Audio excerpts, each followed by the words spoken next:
ഉണ്ണിയമ്മേ കുമ്പടി വന്നു. LDF ലക്ഷ്യമിടുന്നത് 110 സീറ്റുകളിലൂടെയുള്ള വലിയ വിജയം എന്നാണ് മനസ്സിലാക്കുന്നത്. ആ വിജയത്തിലേക്കുള്ള ആത്മവിശ്വാസത്തിന്റെ അടിത്തറ എന്താണ്? ഇന്ന് നമുക്ക് ഇവിടെ തന്നെ കൂടാ, എല്ലാം അറിഞ്ഞിട്ട് തന്നെ കാര്യം. സർക്കാരിന്റെ വികസന നേട്ടമാണെങ്കിൽ ഇപ്പോൾ ഈ AK ബാലനെ പോലുള്ളവർ ജമാഅത്തെ ഇസ്ലാമി പോലുള്ള വിഷയങ്ങൾ എടുത്തിടുകയും മാറാട് കലാപം ഓർമ്മിപ്പിക്കുകയും മുഖ്യമന്ത്രി അത് ഏറ്റെടുക്കുകയും ചെയ്യുകയൊക്കെ ചെയ്യുന്നത് എന്തിനാണ്? ഉത്തരം പറ. അങ്ങ് വാർത്താ അവതരണം നടത്തിക്കൊണ്ട് പറഞ്ഞ പല വാചകങ്ങളോടും കണക്കറ്റ വിയോജിപ്പ് പ്രകടിപ്പിക്കേണ്ടതായിട്ടുണ്ട്. ഒരു മാറ്റവും ഇല്ലല്ലോ. അതായത് അപരമത വിദ്വേഷത്തിന്റെയും വെറുപ്പിന്റെയും ഒക്കെ സന്ദേശം പ്രചരിപ്പിക്കാൻ ശ്രമിക്കുന്നു എന്ന് അങ്ങ് പരോക്ഷമായി പറയാൻ ശ്രമിച്ചു. എന്നിട്ട് ആ പറയാൻ ശ്രമിച്ചത് അങ്ങേക്ക് ബഹുമാന്യനായ മുഖ്യമന്ത്രി അല്ലെങ്കിൽ മുൻ വൈദ്യുതി വകുപ്പ് മന്ത്രി സഖാവ് AK ബാലൻ ഇവരൊക്കെ നടത്തിയ പ്രസ്താവനകളോടുള്ള അങ്ങയുടെ പ്രതികരണമായിരിക്കാം. നമ്മൾ മനസ്സിലാക്കേണ്ടത് ജമാഅത്തെ ഇസ്ലാമിയെ വിമർശിക്കുമ്പോൾ ഏതെങ്കിലും ഒരു സവിശേഷകരമായ മതവിശ്വാസത്തെ അല്ല വിമർശിക്കുന്നത്. പണ്ഡിതനാണെന്ന് തോന്നുന്നു, അർത്ഥം പറഞ്ഞൊന്നും കേട്ടില്ലേ? മതഭ്രാന്തിനെ വിമർശിക്കുമ്പോൾ പല മതഭ്രാന്തന്മാരും ഉയർത്തിക്കാട്ടാറുള്ളത് വിമർശനം ഉന്നയിക്കപ്പെടുന്നത് തങ്ങൾ ഉയർത്തിപ്പിടിക്കുന്ന ഭ്രാന്തമായ ആശയത്തിനാണെങ്കിലും തങ്ങളുടെ മതത്തെ വിമർശിക്കുന്നു എന്ന പച്ചക്കള്ളമാണ് പല വർഗീയവാദികളും പ്രചരിപ്പിക്കാൻ ശ്രമിക്കുന്നത്.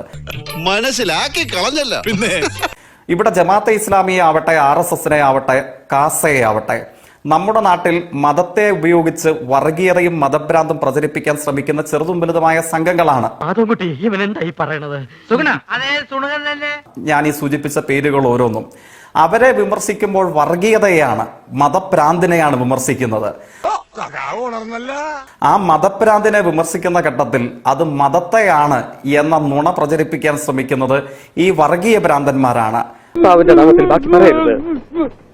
ആ പ്രചരണത്തിന്റെ പ്രചാരകരായി മതനിരപേക്ഷവാദിയായ ഒരു മലയാളിയും ഒരു മനുഷ്യനും മാറാൻ പാടില്ല എന്നുള്ളതാണ് ആ കാര്യത്തെ സംബന്ധിച്ച് സൂചിപ്പിക്കാനുള്ളത്. കേരളത്തിന്റെ മതനിരപേക്ഷമായ ചട്ടക്കൂട് ഇന്ത്യക്ക് പ്രതീക്ഷ നൽകുന്ന ഇന്ത്യയിലെ തന്നെ ഏറ്റവും ശക്തമായ സാന്ദ്രതകളുടെ ഒന്നാണ്. അതിനെ അപായപ്പെടുത്താൻ ശ്രമിക്കുന്ന സംഘങ്ങളാണ് ഇപ്പോൾ വിമർശനം ഉന്നയിക്കപ്പെട്ടിട്ടുള്ള ഈ സംഘടനകൾ ഓരോന്നും. ഇന്ന് ബഹുമാന്യനായ മുഖ്യമന്ത്രി തന്നെ വാർത്താ സമ്മേളനത്തിൽ പറഞ്ഞു, ഞാൻ മനസ്സിലാക്കുന്നു, അദ്ദേഹം പറഞ്ഞത് എന്താണ്? ഞങ്ങൾക്ക് കനകൂലുമാരൊന്നുമില്ല, ഞങ്ങളുടെ കനകൂലു ജനങ്ങളാണ്. അതായത് കഴിഞ്ഞ 9.5 ആണ്ടോളം കാലം കേരളത്തിലെ ജനങ്ങൾ അനുഭവിച്ചറിഞ്ഞ സർക്കാരിന്റെ പ്രവർത്തനങ്ങൾ, ആ പ്രവർത്തനങ്ങൾക്കുള്ള അംഗീകാരം അത് വോട്ടായി മാറുമെന്ന ആത്മവിശ്വാസമാണ് ഞങ്ങൾ അറിയിക്കുന്നത്. 10 വർഷങ്ങൾക്ക് പുറകിൽ 2016 പുറകിൽ UDFന്റെ ഏറ്റവും ഒടുവിലത്തെ മന്ത്രിസഭാ കാലയളവിലെ കേരളം എന്ത് 2026 നിയമസഭയിലേക്ക് നടന്നു നീങ്ങുന്ന ഈ ഘട്ടത്തിൽ ഇപ്പോഴത്തെ കേരളം പർവ്വത സമാനമായ എത്രയെത്ര മേഖലകളുടെ നേട്ടങ്ങൾ, ഭയങ്കരം തന്നെ, അത്ഭുതാപകമായ മുന്നേറ്റങ്ങൾ ഈ ട്രാക്ക് റെക്കോർഡെ ചൂണ്ടിക്കാണിച്ചിട്ടാണ് ഞങ്ങൾ മിഷൻ 110 എന്ന സ്വപ്നപൂർണ്ണമായ പ്രഖ്യാപനത്തിലേക്ക് UDF അധികാരത്തിൽ വന്നാൽ ജമാഅത്തെ ഇസ്ലാമിയാകും ആഭ്യന്തരം ഭരിക്കുക, മാറാട് കലാപം പോലുള്ളവ ആവർത്തിക്കപ്പെടും. താങ്കളുടെ വാക്കുകളിൽ പറഞ്ഞാൽ മതവിദ്വേഷം പുലർത്തുന്ന, അപരമതദ്വേഷം പുലർത്തുന്ന സംഘടനയല്ല വിമർശിച്ചത്. UDF അധികാരത്തിൽ വന്നാൽ ജമാഅത്തെ ഇസ്ലാമിയാകും ആഭ്യന്തര വകുപ്പ് ഭരിക്കുക, മാറാട് കലാപം പോലുള്ളവ ഉണ്ടാകും എന്നുള്ള AK ബാലന്റെ നിലപാട് പാർട്ടിയുടെ ഔദ്യോഗിക നിലപാടാണ് എന്ന് തന്നെയല്ലേ മുഖ്യമന്ത്രിയുടെ ഇന്നത്തെ വാക്കുകളിലൂടെ മനസ്സിലാക്കേണ്ടത്? ബഹുമാന്യനായ AK ബാലന്റെ പ്രസ്താവനയുടെ ചരിത്ര യാഥാർത്ഥ്യം എന്താണ്? നമ്മളുടെ കേരളത്തിൽ അപൂർവമെങ്കിലും ഇത്തരം വർഗീയ കലാപങ്ങളുടെ ശ്രമങ്ങൾ, കലാപങ്ങൾ 1, 2, 3 തവണ ഉണ്ടായിട്ടുണ്ട്. ഏതു സമയത്തും കേരളത്തിന്റെ ചരിത്രത്തിൽ അപൂർവങ്ങളും അത്യപൂർവമായി ഉണ്ടായിട്ടുള്ള ഏത് വർഗീയ കലാപത്തിന്റെയും നാൾ വഴി നിങ്ങൾ പരിശോധിച്ചു നോക്കുക. അവിടെ ആ വർഗീയ ശക്തികൾക്ക് മുമ്പിൽ മുട്ടിലിടിച്ചു നിൽക്കുന്ന, അല്ലെങ്കിൽ ശിരസ് കുനിച്ച് നട്ടല് വളച്ചു നിന്നിരുന്ന കോൺഗ്രസ് നേതൃത്വം നൽകുന്ന UDF ഗവൺമെന്റുകളുടെ കാലയളവിലായിരുന്നു കേരളത്തിൽ എപ്പോഴും വർഗീയ കലാപം ഉണ്ടായിട്ടുള്ളത്. കവി തല്ലുവാങ്ങിയിട്ടേ പോകുന്ന തോന്നുന്നത്. പരിശോധിക്കുമ്പോൾ മനസ്സിലാകുന്ന മറ്റൊന്നുകൂടിയുണ്ട് CJ. അവിടെയാണ് പ്രശ്നം. താങ്കളും മുഖ്യമന്ത്രിയും ഒക്കെ സൂചിപ്പിക്കുന്ന മാറാട് കലാപവും വെള്ളം കുടിക്കണം ജമാഅത്തെ ഇസ്ലാമിയും 1ഉം 2ഉം മാറാട് കലാപങ്ങൾ നടക്കുമ്പോൾ CPMന് പിന്തുണ നൽകിയിരുന്ന പ്രസ്ഥാനമാണ് ജമാഅത്തെ ഇസ്ലാമി. അതും ആർക്കൈവുകൾ പറയുന്നുണ്ട്. ഈ വിഷയത്തിൽ നമ്മൾ ദീർഘകാലയളവ് ഇതിനെ സംബന്ധിച്ച് സംവദിച്ചിട്ടുള്ളതാണ്. ചൂടേറി എത്രയോ തവണ ചർച്ചകൾക്ക് നമ്മൾ തയ്യാറായിട്ടുള്ളതാണ്. ഞാൻ വീണ്ടും അതിന്റെ ആവർത്തനത്തിലേക്ക് പോകുന്നില്ല. ഒരു വാദത്തിന് വേണ്ടി ജമാഅത്തെ ഇസ്ലാമിയും ഇടതുപക്ഷവും തമ്മിൽ തെരഞ്ഞെടുപ്പ് ധാരണ ഉണ്ടായിരുന്നോ? ഇനി ജമാഅത്തെ ഇസ്ലാമി ഇടതുപക്ഷത്തിന് വോട്ട് ചെയ്യാൻ തയ്യാറായതിനെ സംബന്ധിച്ച് സാധാരണ ഇത്തരം ചർച്ചകളിൽ UDF-ന്റെ പ്രതിനിധികൾ എപ്പോഴും ഉപയോഗിക്കാറുള്ളത് അന്നത്തെ ദേശാഭിമാനിയുടെ എഡിറ്റോറിയൽ ഇത്യാദി കാര്യങ്ങളാണ്. എന്നിട്ട് ഏത് സമയത്തും നിങ്ങൾ പരിശോധിച്ച് നോക്കിക്കൊള്ളൂ, ജമാഅത്തെ ഇസ്ലാമി ലക്ഷണമൊത്ത മതരാഷ്ട്രവാദമാണ് ഉയർത്തിപ്പിടിക്കുന്നത് എന്ന നിലപാടിൽ നിന്ന് CPIM ഇടതുപക്ഷം, പൊതുവിൽ CPIM വിശേഷിച്ച് ഒരു ഘട്ടത്തിൽ പോലും പിന്നോക്കം പോയിരുന്നില്ല. ഇതൊരു നടക്ക് പോണ മാതിരില്ല. ജമാഅത്തെ ഇസ്ലാമിയുടെ രാഷ്ട്രീയ ധാരണയെ അല്ലെങ്കിൽ വോട്ട് ചെയ്യുന്നതിനെ സംബന്ധിച്ചുള്ള അവരുടെ നിർദ്ദേശത്തെ സ്വീകരിക്കുന്ന ഘട്ടത്തിൽ തന്നെയും അതേ എഡിറ്റോറിയലിന്റെ ആമുഖ വാചകങ്ങൾ എന്ന് പറയുന്നത് എനിക്കൊന്നും മനസ്സിലാവുന്നില്ലല്ലോ. ഈ മതരാഷ്ട്രവാദം ഉയർത്തിപ്പിടിക്കുന്ന സംഘമാണ് കേരളത്തിൽ ജമാഅത്തെ ഇസ്ലാമി എന്നുള്ളതാണ്. ആ നിലപാടിൽ നിന്ന് ഞങ്ങൾ വെള്ളം ചേർത്തിട്ടില്ല. ഒരു സ്വന്തം ഇഷ്ടത്തിന് തട്ടിവിടുന്നതാണ് നാക്കെടുത്താന്നേ പറയൂ. ഇപ്പോൾ തദ്ദേശ സ്വയംഭരണ സ്ഥാപനങ്ങളുടെ തെരഞ്ഞെടുപ്പ് കഴിഞ്ഞില്ലേ? അങ്ങ് മനസ്സിലാക്കുന്നില്ലേ കേരളത്തിലെ തെരഞ്ഞെടുപ്പാനന്തരം ഭരണസമിതി തെരഞ്ഞെടുപ്പിനോട് അനുബന്ധിച്ച് കേരളത്തിലെ വർഗീയ അശ്ലീലവുമായിട്ട് ഉണ്ടാക്കിയ കൂട്ടുകെട്ട് എവിടെയൊക്കെയായിരുന്നു? മാധവൻകുട്ടി ഇവനെന്തായി പറയണത്?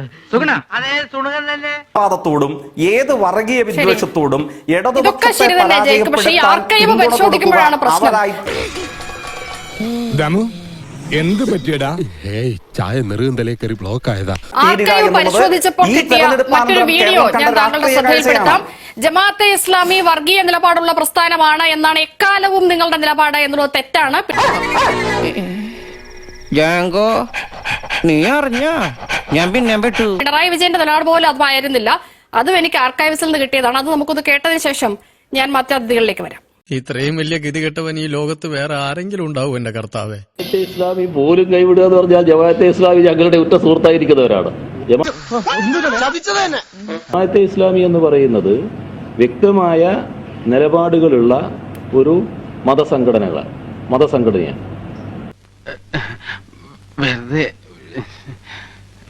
അതിനകത്ത് അവർക്ക് സാർവദേശീയ നിലപാടുകൾ അടക്കമുണ്ട്. അങ്ങനെ ഇല്ലാതെയുള്ളൊരു കൂട്ടരായിട്ട് അവരെ വളരെ ചുരുക്കി കണ്ടോ എന്നുള്ളൊരു സംശയം. അതുകൊണ്ടാണ് ഞാൻ അത് പറയുന്നത്. ഒടുക്കത്തെ തുമ്പലാണെന്ന് നീ മറക്കണ്ട.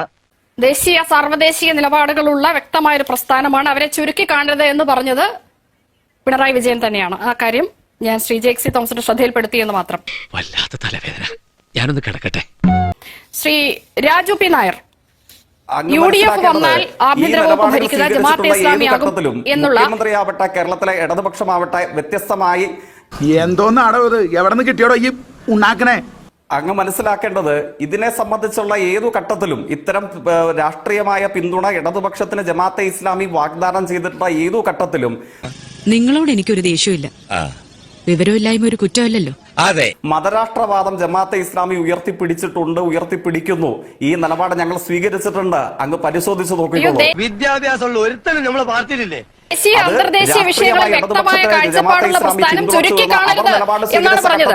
ഇത് ജമാഅത്തെ ഇസ്ലാമിയെ പിണറായി വിജയൻ പിന്തുണയ്ക്കുന്നതാണ് കേട്ടത്. പിണറായി വിജയനെ ജമാഅത്തെ ഇസ്ലാമി പിന്തുണയ്ക്കുന്നതല്ല നമ്മളിപ്പോൾ കേട്ടത്. ഇനി ഒരു നിമിഷം ഞാൻ ഇവിടെ നിൽക്കില്ല. ഞാൻ അകത്ത് പോയി കിടക്കാൻ പോകുന്നു.